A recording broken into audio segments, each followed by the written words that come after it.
Hello everyone, welcome to element express. Element express के इस YouTube channel पर आप सभी का स्वागत है। तो आज के इस वीडियो लेक्चर के माध्यम से हम लोग रेजोनेंस का थर्ड पार्ट को पढ़ेंगे और हमारा आप सबसे रिक्वेस्ट होगा कि इस वीडियो लेक्चर को देखने से पहले रेजोनेंस के रिगार्डिंग जो first and second lecture upload किया गया है पहले आप उसको देख लें, ताकि प्रॉपर वे में ये वीडियो लेक्चर आपको समझ में आए। ठीक है, तो हम आपको बता दें कि आज के इस लेक्चर के माध्यम से हम लोग सीखेंगे कि भाई कैनोनिकल स्ट्रक्चर को कैसे ड्रॉ किया जाता है। ठीक है ना, हम लोगों ने समझ लिया कि रेजोनेंस क्या होता है, हम लोगों ने समझ लिया रेजोनेंस का कंडीशन क्या है कि भाई कब रेजोनेंस होगा और कब रेजोनेंस नहीं होगा। इवन लास्ट क्लास में हम लोगों ने समझा कि भाई कंजुगेशन को कैसे पहचानेंगे, है ना। तो इन सारे पार्टों को हम लोग डील कर चुके हैं। तो हम लोग आज पढ़ने वाले हैं कि भाई कैनोनिकल स्ट्रक्चर कैसे ड्रॉ करेंगे। अगर वो सारे पार्ट क्लियर है तो बेहतर ढंग से आपको आज का क्लास समझ में आएगा और सच में आप इसको एंजॉय करने वाले हैं अगर आप फुल कंसंट्रेशन के साथ इसको देखेंगे तब। तो चलिए बिना समय वेस्ट किए स्टार्ट करते हैं इसको। तो समझते हैं कि कैनोनिकल स्ट्रक्चर को कैसे ड्रॉ किया जा सकता है। How to draw canonical structure. तो इस कैनोनिकल स्ट्रक्चर को ड्रॉ करने से पहले दो सिंपल रूल को समझना है। जब कभी भी आपको कैनोनिकल स्ट्रक्चर ड्रॉ करने कहा जाएगा तो सबसे पहले इस दो रूल को ध्यान में रखना है। सबसे पहला काम क्या करना है कि अगर आपको कोई मॉलिक्यूल या आयन दिया गया और बोला गया कि भाई इसका कैनोनिकल स्ट्रक्चर ना ड्रॉ करके हमको बताइए, तो सबसे पहला काम आपको करना है कि उस गिवन मॉलिक्यूल या आयन के अंदर आप पहचानिए कि उसका कितना हिस्सा, उस मॉलिक्यूल या आयन का कितना हिस्सा रेजोनेंस में पार्टिसिपेट कर रहा है। पहले आप उसका पहचान कीजिए। ठीक है, सबसे पहला पार्ट कि आप पहचानिए किसको, पार्टिसिपेटिंग ग्रुप को, कि भाई जो भी पार्टिसिपेटिंग कंपोनेंट है उनको पहले आइडेंटिफाई कीजिए। ठीक है, पार्टिसिपेटिंग कंपोनेंट को आइडेंटिफाई कीजिए। जब कभी भी कैनोनिकल स्ट्रक्चर लिखने का बारी आएगा तो सबसे पहले एकदम दिमाग में सेट कर लीजिए भाई कि आपको पहले क्या करना है, पार्टिसिपेटिंग कंपोनेंट को पहचानना है। ये पार्टिसिपेटिंग कंपोनेंट मतलब समझ रहे हैं ना, ये वैसा कंपोनेंट जो किसमें पार्टिसिपेट कर रहा है, रेजोनेंस में। गिवन मॉलिक्यूल आयन का वैसा हिस्सा जो रेजोनेंस में पार्टिसिपेट कर रहा है, पहले उसको पहचानिए। सेकेंड पार्ट बोला, जैसे ही अगर आप उस कंपोनेंट को आप पहचान लेते हैं, ठीक, तो दूसरा काम क्या करना है कि पाई इलेक्ट्रॉन का फ्लो का डायरेक्शन को डिसाइड करना है। ठीक है, पाई इलेक्ट्रॉन का फ्लो का डायरेक्शन डिटरमाइन करना या फिर डिटरमाइन कीजिए। चलिए, यही वो दो रूल है जी। ठीक, सबसे पहला रूल ये कहता है कि आप पहचान लीजिए कि कितना दूर का हिस्सा है जो रेजोनेंस में भाग लेने वाला है। दूसरा बात, जैसे पता चल गया कि भाई यहां से यहां तक का जो गिवन मॉलिक्यूल और आयन का इतना से इतना तक का जो पार्ट है वो रेजोनेंस में पार्टिसिपेट कर रहा है, तो दूसरा हिस्सा कर रहा है कि आप पता कीजिए कि ये जो पाई इलेक्ट्रॉन इसके अंदर चलेगा वो किस डायरेक्शन में चलेगा। अर्थात देखिए, अगर इतना दूर का हिस्सा पार्टिसिपेट कर रहा है तो सिंपल है, या तो पाई इलेक्ट्रॉन इस डायरेक्शन से इधर की तरफ जाएगा या तो पाई इलेक्ट्रॉन इस डायरेक्शन से इस तरफ आएगा। तो आखिर किधर से किधर जाएगा, बोल रहा है इसके बारे में क्या कीजिए, पता कीजिए।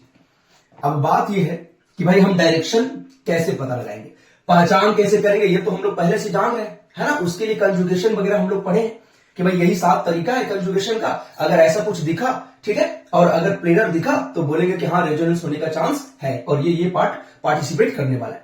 दूसरा, ये डायरेक्शन का आइडिया कैसे लगेगा।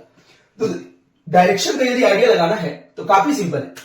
हमने आपको लास्ट क्लास में बताया है EWG और EDG। ठीक है, EDG और EWG हमने बताया है कि भाई आप पहचानिए कि डोनर कौन और एक्सेप्टर कौन। सिंपल सा बात है, अगर ये ग्रुप मान लीजिए डोनर हो गया, अगर एज्यूम की देखिए A है और B है, आपने पता किया कि A ना डोनर है, डोनर। अब जैसे ही पता चला ये डोनर है, ये इलेक्ट्रॉन को डोनेट करेगा। अगर डोनेट करेगा मतलब सिंपल है कि भाई इलेक्ट्रॉन इससे दूर जाएगा, और दूर जाने का क्या मतलब है, डायरेक्शन पता चल गया कि लेफ्ट से राइट जाएगा। इन द सेम में यदि आपने बी का ही पहचान कर लिया कि ये जो बी है ना ये एक्सेप्टर है, एक्सेप्टर, अगर ये एक्सेप्टर है इसका मतलब यह कि इलेक्ट्रॉन इसके तरफ आएगा, बस डायरेक्शन का आइडिया लग गया। मतलब अगर आपको डायरेक्शन पता करना है तो आप बस इतना पहचान कीजिए कि ईडीजी कौन है या ईडब्ल्यूजी कौन है। जैसे ही आप ईडीजी और ईडब्ल्यूजी को पहचान लेंगे, डायरेक्शन का आइडिया खुद ब खुद लग जाएगा। ठीक है, तो अब जो रेस्ट बात अगर रह गया है तो वो एग्जाम्पल से क्लियर हो जाएगा। अब हम लोग मेन पार्ट यानी कि मतलब कैनोनिकल स्ट्रक्चर को ड्रॉ करने जा रहे हैं, मेन पार्ट को देखने चल रहे हैं। ठीक है, चलिए स्टार्ट करते हैं। तो आइए समझते हैं कि किस प्रकार से कैनोनिकल स्ट्रक्चर ड्रॉ किया जाएगा। फर्स्ट एग्जांपल को देखते हैं। ठीक है, तो देखिए सबसे पहला काम हमारा यही था, है ना, एकदम दिमाग में अच्छे से सेट कर लेना भाई कि हमको सबसे पहले क्या करना है, पता करना, पहचानना कि कौन सा ऐसा कंपोनेंट है जो रेजोनेंस में पार्टिसिपेट कर रहा है। ठीक है, पहचान कर लिए। पहचान करने के बाद अच्छा पहचान कैसे होगा, कंजुगेशन से, है ना, जो कि पिछले क्लास में हम लोगों ने देखा है। फिर दूसरा काम पाई इलेक्ट्रॉन का फ्लो। चलिए हम स्टेप वाइज करते हैं। ठीक है, तो सबसे पहले हमको देखिए कि भाई कंजुगेशन इसमें है कि नहीं और कहां से कहां तक कंजुगेशन है। ठीक है, तो हमको क्या दिख रहा है कि भाई ये पाई इलेक्ट्रॉन इस पाई इलेक्ट्रॉन के साथ कॉन्जुगेटेड है, ये पाई इलेक्ट्रॉन इसके साथ कॉन्जुगेटेड है। क्यों, अल्टरनेट करके देखिए, पाई डबल सिंगल डबल, है ना, तो कॉन्जुगेटेड तो है, तय। अब बात है कि भाई अगर कंजुगेशन आप देखिए इस गिवन मॉलिक्यूल में यहां से लेके यहां तक ला, यहां से लेके यहां तक कंजुगेशन है।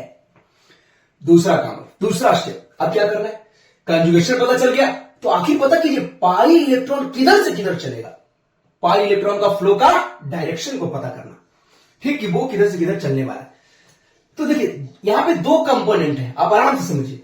देखिए एक ये पाई इलेक्ट्रॉन इसके साथ में कॉन्जुगेटेड है, तो ये पाई इलेक्ट्रॉन किसके बीच में है, इसके बीच में, मतलब ये हमारे लिए एक ग्रुप हो गया। ठीक है, ये कॉन्जुगेटेड है इसके साथ, तो ये हमारे लिए दूसरा ग्रुप हो गया। अब ये ग्रुप ही बताएगा कि पाई इलेक्ट्रॉन किधर से किधर चलेगा। कैसे बताएगा भाई, हम लोगों ने लास्ट क्लास में सीखा ईडब्ल्यूजी और ईडीजी को पहचानना। अगर हम लोग पहचान ले कि दोनों में से कौन ईडब्ल्यूजी है और कौन ईडीजी है, कोई एक का पहचान कर लीजिए, कोई एक का भी अगर पहचान हो गया ना तो पता चल जाएगा, क्योंकि इलेक्ट्रॉन या तो यहां से इधर आने वाला है या तो इलेक्ट्रॉन इधर से इधर जाने वाला है, कोई तीसरा चीज यहां पे नहीं होने वाला है। ठीक है, किसी एक के बारे में आइडिया लगाते हैं। चलिए लगाते हैं आइडिया। चलिए पहले इसी ग्रुप को देखते हैं। तो इस ग्रुप में क्या दिख रहा है हमको कि ये अगर ग्रुप है, सोचिए, तो ये हमारे लिए एक तरह से क्या हो जाएगा, फर्स्ट एटम, समझिए, क्योंकि इलेक्ट्रॉन इधर से आने वाला है ना, तो ये फर्स्ट एटम और ये सेकेंड एटम। क्या यहां पे पहले एक चीज और, क्या ऑक्सीजन का लोन पेयर कॉन्जुगेटेड है क्या, देखिए तो ये लोन पेयर किसी के साथ कॉन्जुगेटेड हो सकता है, अल्टरनेट करके होना चाहिए। लोन पेयर था तो यहां पे सिंगल बॉन्ड होना चाहिए था, फिर यहां पे पाई बॉन्ड होना चाहिए था, जो कि ऐसा नहीं है, अर्थात ये लोन पेयर पार्टिसिपेट नहीं करेगा रेजोनेंस में। अब नहीं करेगा तो ठीक है, कोई दिक्कत नहीं। अब यहां से आइडिया लगाते हैं कि भाई अगर हमारे लिए ये पहला एटम है तो पहला एटम पे क्या माइनस है, नहीं। क्या पहला एटम पे लोन पेयर है, नहीं। मतलब इतना तो तय है कि भाई ये डोनर नहीं है। अगर डोनर नहीं है क्या हो सकता है, एक्सेप्टर। फिर भी समझ लेते हैं कैसे एक्सेप्टर है। तो आप देखिए ये फर्स्ट एटम और ये सेकंड एटम के बीच में पाई बॉन्ड है ना, पाई इलेक्ट्रॉन है, और ये जो दूसरा एटम है ये मोर इलेक्ट्रोनेगेटिव है। अगर ये मोर इलेक्ट्रोनेगेटिव है तो क्या हो जाएगा भाई, इस एटम पे चार्ज का कमी होगा, डेल्टा प्लस आएगा। अब डेल्टा प्लस आने के कारण क्या, इसका मतलब क्या, इस कार्बन को चार्ज का डेफिशिएंसी है, इलेक्ट्रॉन का कमी है। अगर इलेक्ट्रॉन का कमी है तो क्या करेगा, ये इलेक्ट्रॉन को खींचेगा, है ना। तो हमने डायरेक्शन पता कर लिया कि भाई ये इलेक्ट्रॉन को खींचने वाला है। खींचेगा मतलब क्या कि भाई ये खींचे किधर से, ये कॉन्जुगेटेड किसके साथ है, इसके साथ, यानी कि इलेक्ट्रॉन इधर से इधर आने वाला है। हमने डायरेक्शन को पता कर लिया। आई होप हमने डायरेक्शन कैसे डिसाइड किया ये आपको पता चला होगा। फिर भी अगर कोई डाउट रह गया है तो आप टेंशन ना लें, आगे का जो एग्जाम्पल देखेंगे ना आपको समझ में आते जाएगा कि कैसे कैसे डायरेक्शन पता कर रहे हैं। देखिए हमने डायरेक्शन तो पता कर लिया, अब मेन काम कैसे इलेक्ट्रॉन चलेगा, है ना। आराम से पेशेंस के साथ इसको देखिएगा।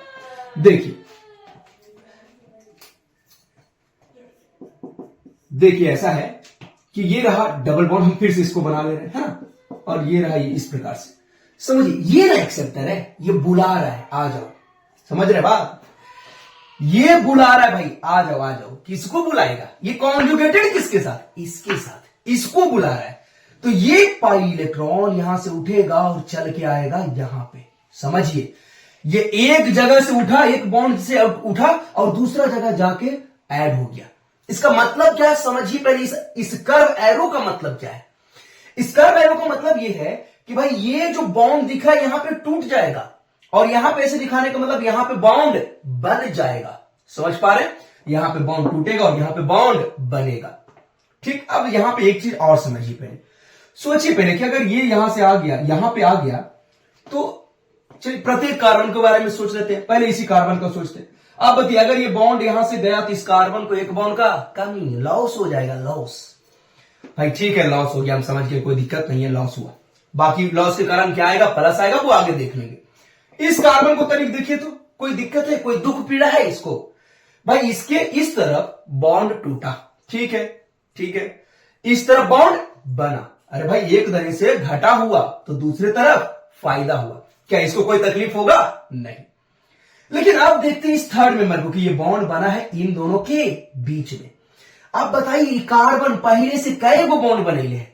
4 गो, है ना, 2, एक तीन और एक हाइड्रोजन। कितना बॉन्ड बना रखा है? 4। अब तनिक सोचिए, अगर 4 बॉन्ड बना रखा है और अगर ये यहां पे आया तो ये बॉन्ड मतलब इसमें काउंट हो जाएगा ना, यानी कि कार्बन का कितना बॉन्ड हो जाएगा? 5। तो आप बताइए लेविस स्ट्रक्चर आप पढ़े, कार्बन कितना बॉन्ड बनाता है न्यूट्रल स्टेट में? 4। और यहां पे न्यूट्रल में हम कितना का बात कर रहे हैं? 5। अगर पाई इलेक्ट्रॉन आ गया तो कितना बन जाएगा? 5। तो क्या ये होना चाहिए? नहीं। यानी कि इस कार्बन को दिक्कत है भाई, परेशानी है ना, कि भाई ये जैसे जो आया तो हमको परेशानी हो जाएगा, 5 बॉन्ड हो जाएगा, जो कि होना नहीं चाहिए। अब ये कार्बन दिमाग लगाएगा, क्या करेगा? ये सोचेगा ऐसा करते हैं, वार है ना, आने दो, कोई दिक्कत नहीं है, हम अपना कोई बाउंड तोड़ लेते हैं। ये अपना कोई बॉन्ड तोड़ेगा ताकि वापस फिर से कितना हो जाए? 4 हो जाए, ना ज्यादा ना कम। तो देखिए अब कार्बन के पास ऑप्शन है कि भाई हम सिग्मा बॉन्ड तोड़ सकते हैं, पाई बॉन्ड तोड़ सकते हैं। तो आप बताइए कौन सा कोई बॉन्ड आसानी से तोड़ सकता है? सॉरी, कोई भी कौन सा बॉन्ड तोड़ना चाहेगा? वही बॉन्ड तोड़ना चाहेगा जो बॉन्ड आसानी से टूट जाए। तो सिग्मा और पाई का अगर आप तुलना करेंगे तो आपको पता होगा ये बात, केमिकल बॉन्डिंग में ये चैप्टर में पढ़ना भी है, सिग्मा और पाई का कंपेरिजन होगा तो पता भी चलेगा आपको कि सिग्मा और पाई के तुलना में सिग्मा बॉन्ड ज्यादा मजबूत होता है कंपेयर टू पाई बॉन्ड। मतलब पाई को तोड़ना आसान है कंपेयर टू सिग्मा बॉन्ड। तो कार्बन के पास सिग्मा बॉन्ड भी है, पाई बॉन्ड है, क्या तोड़ेगा आसानी से? Pi bond. अर्थात समझिए ये इसका 5 बॉन्ड होने जा रहा है जो कि होना नहीं चाहिए, तो ये अपना एक बॉन्ड तोड़ेगा। ये बगल वाला इस साइड ही ना पाई बॉन्ड दिखाई दे रहा है, क्या इधर कोई पाई बॉन्ड है? नहीं, तो ये बॉन्ड तोड़ेगा और ये टूट के बदले आगे तो जा नहीं सकता है कि ये टूट के ऐसे आएगा कुछ इस तरह से। आई होप पहले ये कर्व एरो आपको पता चला होगा। हर एक स्टेप को समझना है। स्टार्टिंग में थोड़ा सा आराम से चलेंगे और जब एक मतलब सीख लेंगे ना 1-2 एग्जाम्पल के थ्रू, फिर तेजी में चीजों को सीखेंगे। क्लियर है? तो अब देखिए इसका हम कैनोनिकल स्ट्रक्चर को ड्रॉ करते हैं। ठीक है, अब देखिए जब पहला काम आप यही कीजिएगा कि एरो को प्रॉपर वे में पहले आप दिखा लीजिए। ठीक है ना, जैसे एरो दिखा लिए अब इसका स्ट्रक्चर बनाते हैं। अच्छा, ये जो आप एरो देख रहे हैं इसको बोलते हैं बाई डायरेक्शनल एरो, जिसका क्या मतलब है कि ये इसमें बदल सकता है और ये वापस इसमें बदल सकता है। रेजोनेंस में यही होता है भाई। ठीक है, अब देखिए तनिक फिर से, हमने बोला पहले ये कर्व एरो दिखा दीजिए। अब आराम से स्टेप बाय ड्रॉ करते हैं। तो आप सोचिए पहले पाई इलेक्ट्रॉन यहां से लेके यहां पे गया, ये यहां से यहां पे आया, मतलब ये बॉन्ड भी तो इन दोनों के बीच में है ना, यानी कि यहां से लेके यहां तक का सारे एटम इन्वॉल्व है। अब प्रत्येक एटम का दुख दर्द को समझते चलना है फिर से। चलिए पहले यहां पे आते हैं CH2, आराम से देखिएगा CH2। बताइए यहां पे था डबल बॉन्ड, कैसा बॉन्ड हो गया है? अरे था एक जमाना पहले, अब कैसा हो गया है? Single bond. समझ पा रहे? अब तक सोचिए कार्बन जो पहले 4 बॉन्ड बने था, ये रेजोनेंस के कारण बेचारे को लॉस हो गया है ना। एक इलेक्ट्रॉन ये बॉन्ड जब गया, इसको एक बॉन्ड का क्या हो गया? कमी। अगर कमी हुआ तो कार्बन के ऊपर कैसा चार्ज डेवलप होगा? प्लस चार्ज, है ना। कमी है तो कैसा चार्ज डेवलप होगा? प्लस। अब आइए CH, आप देखिए तरीके, यहां से यहां पे गया, इसका मतलब यहां पे कैसा बॉन्ड बन चुका है? डबल। पहले यहां पे समझिए, ई कार्बन को तरीके देखिए, इनने एगो बॉन्ड टूट गया तो इन्हें बन भी तो गया। देखिए इन्हें डबल था, सिंगल हो गया, इन्हें सिंगल था, डबल हो गया। कि इसको कोई दिक्कत हुआ? कोई दिक्कत नहीं है कि नहीं। अब तीसरा का ऐसे ही प्रत्येक का दुख दर्द को समझते चलना है। ठीक है, तो थोड़ा सा भी गलती नहीं होगा। अब आइए इस कार्बन के पास, ये CH था। देखिए एटम में कोई चेंज नहीं होता है, हमने आपको पहले ही बताया भाई एटम का पोजीशन में कोई बदलाव नहीं होती, CH का CH लिखे। अब समझिएगा इस CH को देखिए भाई, इसके इस तरफ बॉन्ड बना और इस तरफ बॉन्ड टूटा, मतलब इन्हें डबल हो गया, इधर क्या है सिंगल। तो आप बताइए क्या इसको कोई तकलीफ हुआ? नहीं, कोई दिक्कत नहीं। एक तरफ फायदा तो दूसरा तरफ घटा, कोई परेशानी नहीं है भाई, न्यूट्रल है, कोई दिक्कत नहीं है। अब तनिक ऑक्सीजन पे आइए, पहले डबल बॉन्ड से जुड़ा हुआ था, उस समय न्यूट्रल था। अभी ये ऐसे करके दिखाने का क्या मतलब कि इस बॉन्ड में प्रेजेंट इलेक्ट्रॉन को ऑक्सीजन गेन कर लिया है। अगर गेन किया है तो उसके ऊपर कैसा चार्ज आएगा? लॉस होने से अगर प्लस आ रहा है तो गेन होने से कैसा? माइनस। ये बना इसका कैनोनिकल स्ट्रक्चर। आई होप आपको पता चला होगा कि हमने कैनोनिकल स्ट्रक्चर कैसे ड्रॉ किया है, और आई थिंक आपको समझ में भी अच्छे से आया होगा। लेकिन अभी यहां पे कहानी खत्म नहीं होता है। अब हम लोग को देखना है इसका कि रेजोनेंस हाइब्रिड कैसे ड्रॉ करेंगे, है ना।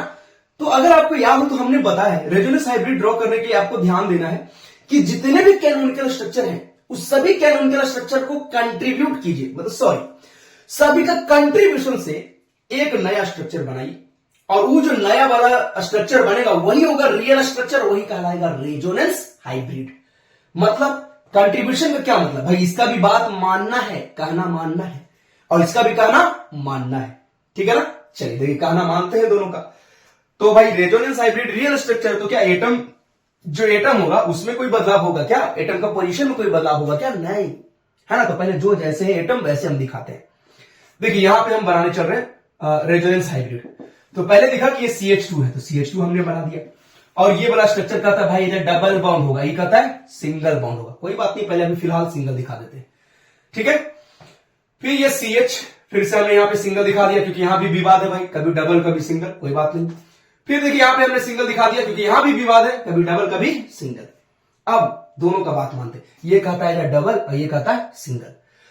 अगर दोनों का बात को एक साथ माने तो इसका मतलब कुछ परसेंट में बाउंड है भी और कुछ परसेंट में नहीं भी, कुछ परसेंट में डबल बाउंड है, कुछ परसेंट में नहीं है। तो इसका मतलब है दोनों का बात को एक साथ अगर कंसीडर करें, इसका मतलब पार्शियल बॉन्ड यहां पे बनेगा। ये पाई बॉन्ड है लेकिन पार्शियली रूप से, तो उसी को हम लोग दिखाएंगे ऐसे करके, ठीक है। उसको हम लोग दिखाएंगे डॉट डॉट करके कि भाई देखिए दोनों का हम बात को स्वीकार कर रहे हैं। ये डॉट डॉट का मतलब है कि पाई बॉन्ड है भी और नहीं भी। इन द सेम वे बताइए तो यहां का भी तो वही हाल है और नहीं। ये कह रहा है पाई बॉन्ड, देखिए ये कह रहा है सिंगल बॉन्ड, ये कह रहा है डबल बॉन्ड। कोई बात नहीं, इसको एक्सटेंड कर देते हैं।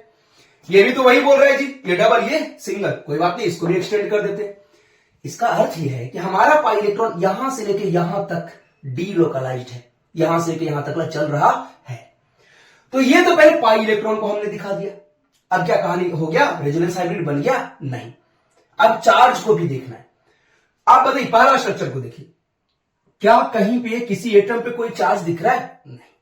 लेकिन दूसरा का स्ट्रक्चर को देखिए तो पहला पे पॉजिटिव दिख रहा है, लास्ट वाले पे नेगेटिव दिख रहा है। तो फिर से दोनों का बात को मानना है। ये बोल रहा है प्लस नहीं है, ये बोल रहा है प्लस है, नहीं है, समझ रहे? अब नहीं और है तो मतलब कुछ मात्रा में है भी और कुछ मात्रा में नहीं भी। उसको कैसे दिखाएंगे? तो उसको दिखाएंगे पार्शियल, यानी कि डेल्टा पॉजिटिव चार्ज। इसको पार्शियल पॉजिटिव चार्ज कहेंगे।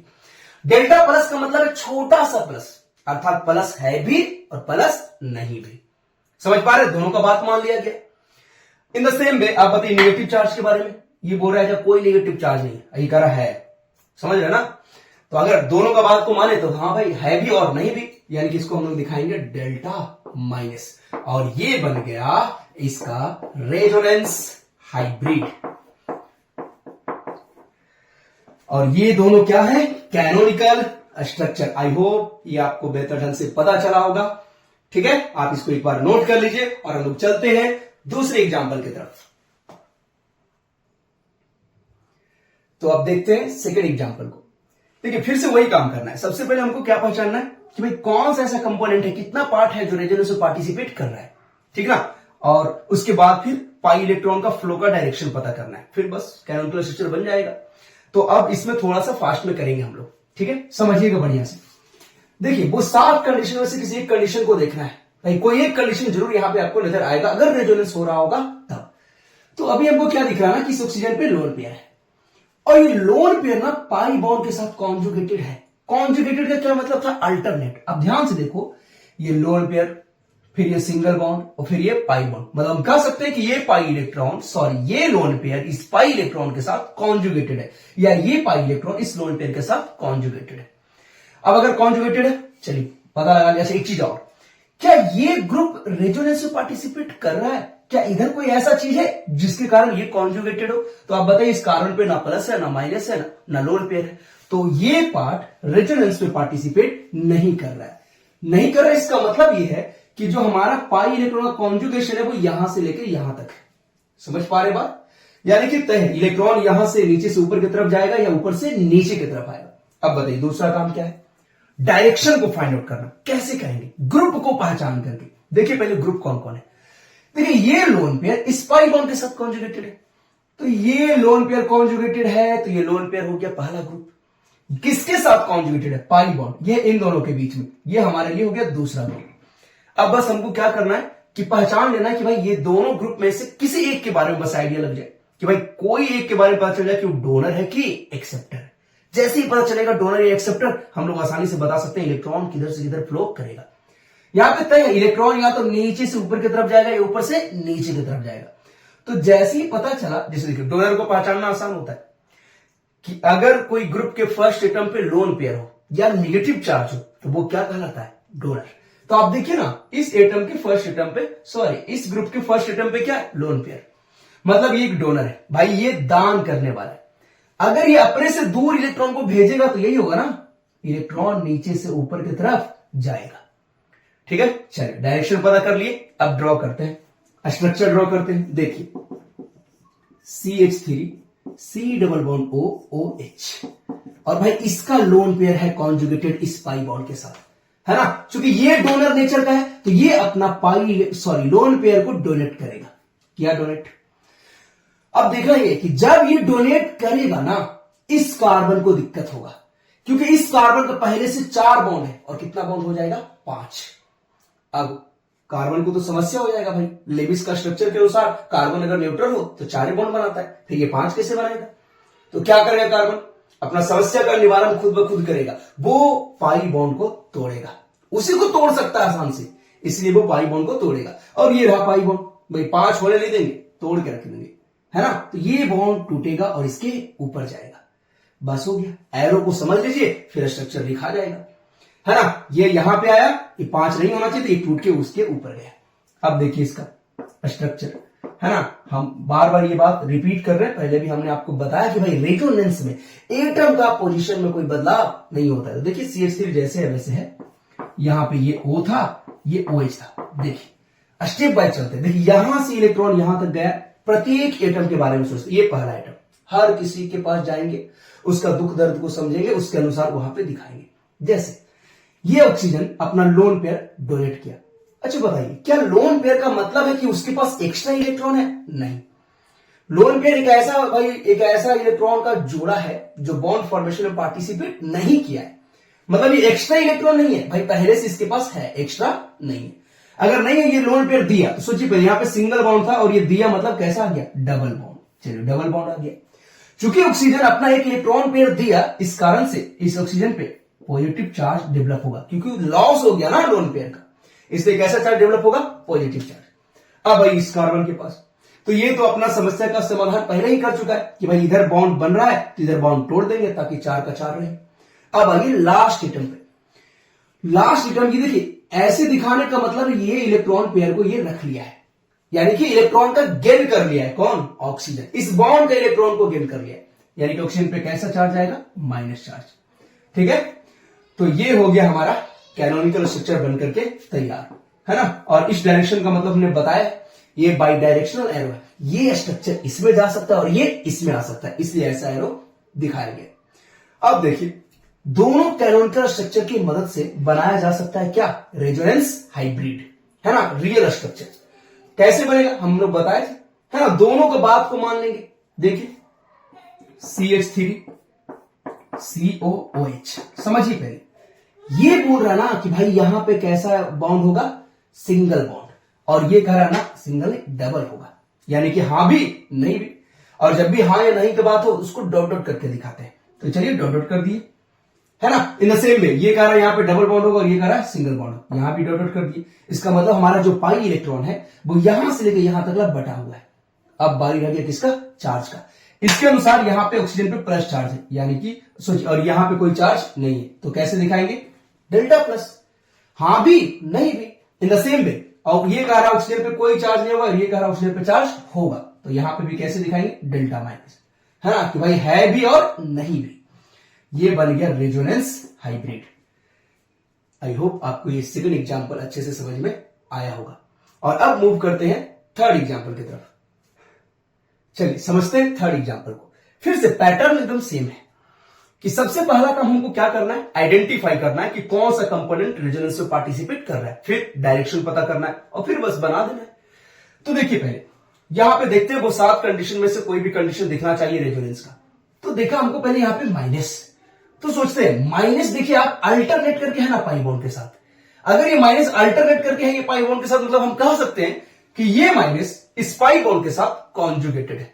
अगर कॉन्जुगेटेड है मतलब रेजोनेंस तो होगा, है ना। और आप ये देखिए पहले कि ये इसके साथ कॉन्जुगेटेड मतलब यहां से यहां तक तो रेजोनेंस हो रहा है।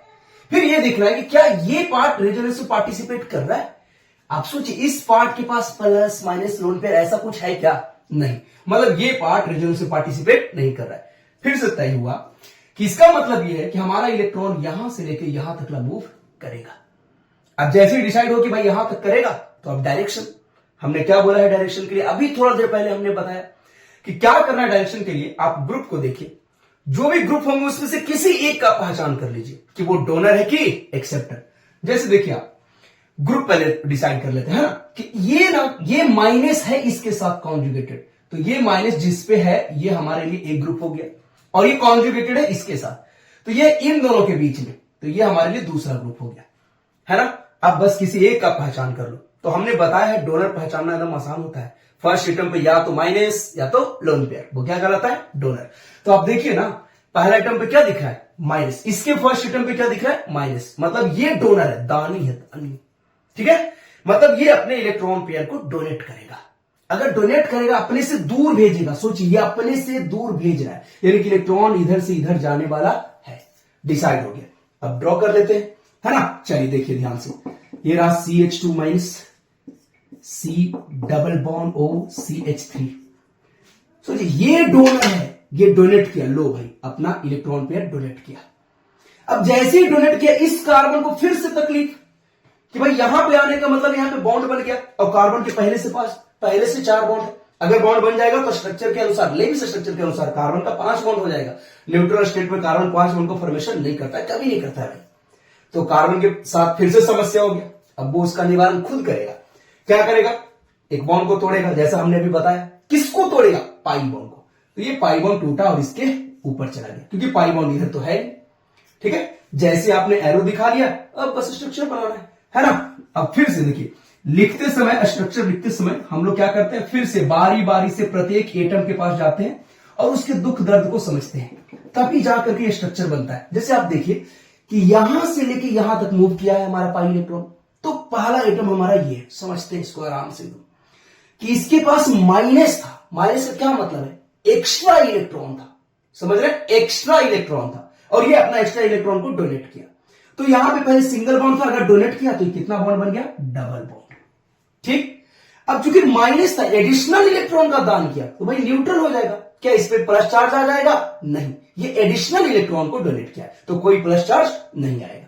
फिर देखिए ये कार्बन ऑलरेडी अपना समस्या का समाधान कर चुका है ना, बॉन्ड बना, बॉन्ड टूटा, कोई दिक्कत नहीं। अब उस ऑक्सीजन को देखिए, आप सोचिए ये बॉन्ड का इलेक्ट्रॉन इसके ऊपर गया है, मतलब ये क्या किया है कि उस बॉन्ड के इलेक्ट्रॉन को गेन कर लिया है। गेन किया है तो इसके ऊपर कैसा चार्ज डेवलप होगा, माइनस चार्ज, है ना। और इस प्रकार से फिर से कैनोनिकल स्ट्रक्चर बनकर के रेडी है। अब बताइए क्या करना है, रेजोनेंस हाइब्रिड बनाना है।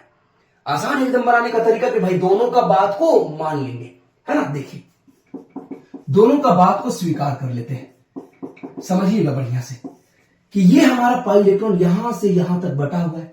ये कह रहा भाई इधर सिंगल बॉन्ड होगा, वो कह रहा ना इधर डबल बॉन्ड होगा। ये बोला यहां पे डबल होगा, ये बोला नहीं यहां पे सिंगल बॉन्ड होगा। दोनों का बात को स्वीकार करेंगे तो यहां पे क्या करेंगे, डॉट डॉट करके दिखा देंगे, है ना। अब देखिए ये स्ट्रक्चर का था ना कि इस कार्बन पे माइनस होगा, ऑक्सीजन पे कोई माइनस नहीं होगा। और ये स्ट्रक्चर का ना ई कार्बन पे माइनस ना होगा बल्कि उस ऑक्सीजन पे होगा। तो दोनों का बात मान लेते हैं भाई, यहां भी दिखाएंगे डेल्टा माइनस और यहां भी दिखाएंगे डेल्टा माइनस। और ये हो गया इस गिवन आयन का resonance hybrid and canonical structure. I hope आपको ये एग्जांपल पता चला होगा। ठीक है, तो मूव करते हैं फोर्थ एग्जांपल की तरफ। चलिए समझते हैं आप फोर्थ एग्जांपल को।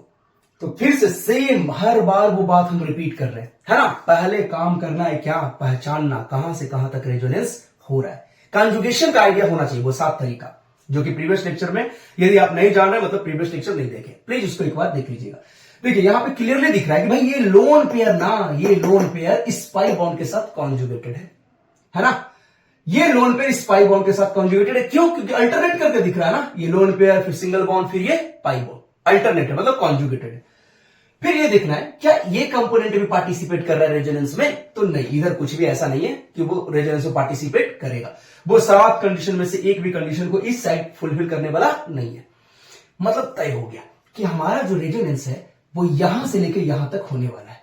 अब यहां से लेकर यहां तक अगर होने वाला है तो तय इलेक्ट्रॉन इधर से इधर आएगा, नहीं तो इलेक्ट्रॉन इधर से इधर जाएगा। डायरेक्शन का आइडिया कैसे रहेगा? ग्रुप, जो ग्रुप पार्टिसिपेट कर रहा है ना, पहले उसको किसी एक को पहचान लीजिए कि वो ईडब्ल्यूजी है कि ईडीजी है, किसी एक के बारे में आइडिया लग जाना चाहिए। देखिए फिर से आप बताइए, ये लोन पेयर है कॉन्जुगेटेड, तो ये लोन पेयर जिसके ऊपर है ये हमारे लिए फर्स्ट ग्रुप हो गया।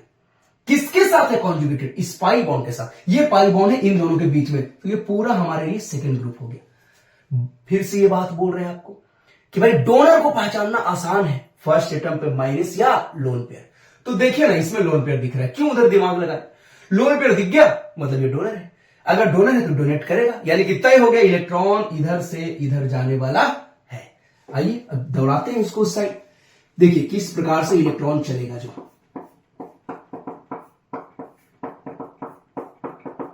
देखिए यही लोन पेयर है, यही है डोनर, दान करना चाहता, ले भाई ले ले। ये देखिए ये दे दिया, लो। ये देने का मतलब समझिए, यहां पे आ जाए क्या, डबल बॉन्ड। फिर ये कार्बन को परेशानी, सेम समस्या भाई, 5 बॉन्ड हो जाएगा। 5 बॉन्ड होना चाहिए क्या? नहीं।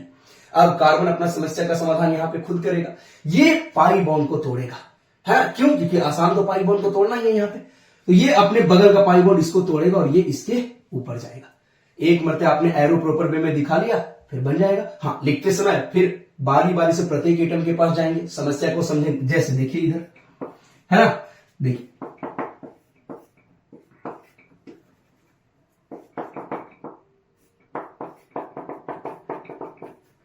समझिए बात को। चलिए यहां से शुरू करते हैं कि भाई यहां पे पहले सिंगल बॉन्ड था, वो कैसा बॉन्ड हो गया? Double bond. और नाइट्रोजन अपना लोन पेयर डोनेट किया है। क्या ये लोन पेयर एडिशनल इलेक्ट्रॉन है? नहीं। अगर नहीं है तो बताइए, नाइट्रोजन को लॉस हो गया इलेक्ट्रॉन का। अगर लॉस हुआ तो इसके ऊपर कैसा चार्ज डेवलप होगा? Positive charge. ठीक है, अब देखिए यहां पे डबल बॉन्ड आया। फिर इस कार्बन को देखिए, तो समस्या का समाधान पहले ही कर चुका है भाई, बॉन्ड इधर बन रहा था तो इधर तोड़ दिया, इसको अब कोई दिक्कत नहीं है। अब इस कार्बन को देखिए, इस बॉन्ड का इलेक्ट्रॉन को वो गेन कर चुका है, यानी कि इसके ऊपर कैसा चार्ज आएगा? माइनस।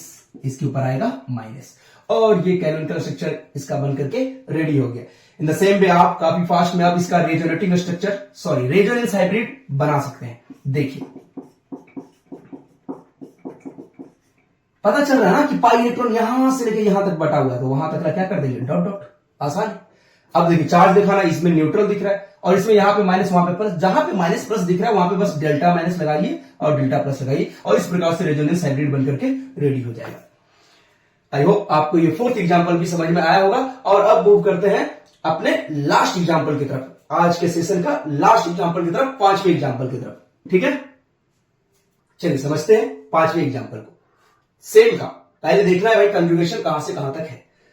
तो अभी इस बार क्या दिख रहा है ना कि ये प्लस चार्ज है और इधर अल्टरनेट करके पाई बॉन्ड है, यानी कि ये प्लस चार्ज इस पाई बॉन्ड के साथ कॉन्जुगेटेड है। वो इन 7 कंडीशन में से जो एक कंडीशन एक से फुलफिल मैच कर रहा है।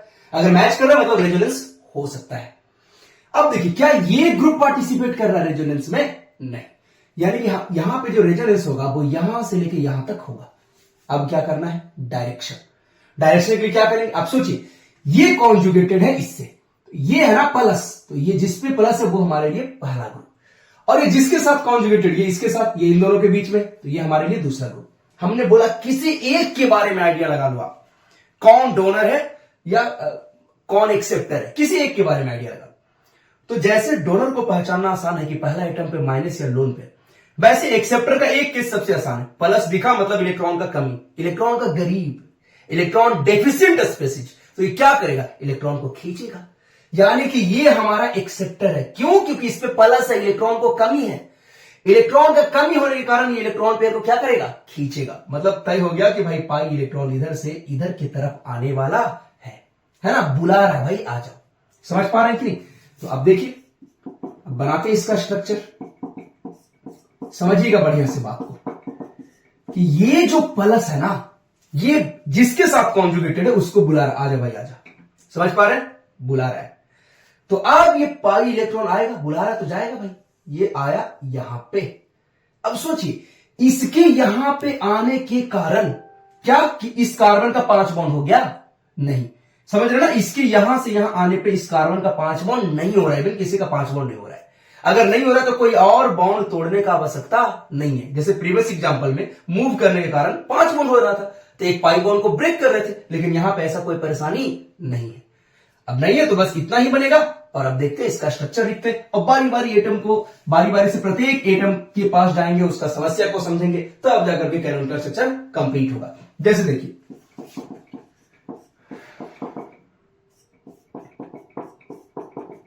चलिए यहां से स्टार्ट करते हैं। सोचिए, ये पाई इलेक्ट्रॉन इन दोनों के बीच में है ना, तो यहां से शुरू करते हैं। आप बताइए, अगर ये पाई इलेक्ट्रॉन चला गया, डबल बॉन्ड है, सिंगल में कन्वर्ट हो गया, तो इस कार्बन को तो सीधा सीधा लॉस हो गया भाई। वो 4 बॉन्ड बना रखा था, एक बॉन्ड चला गया। अगर चला गया तो इसको लॉस हो गया। अगर लॉस हुआ तो इसके ऊपर कैसा चार्ज डेवलप होगा, प्लस। भाई घटा हो गया, सीधा सीधा बात है, घटा हो गया, प्लस चार्ज डेवलप होगा। और ये डबल बॉन्ड कैसा बॉन्ड बन चुका है, सिंगल बॉन्ड।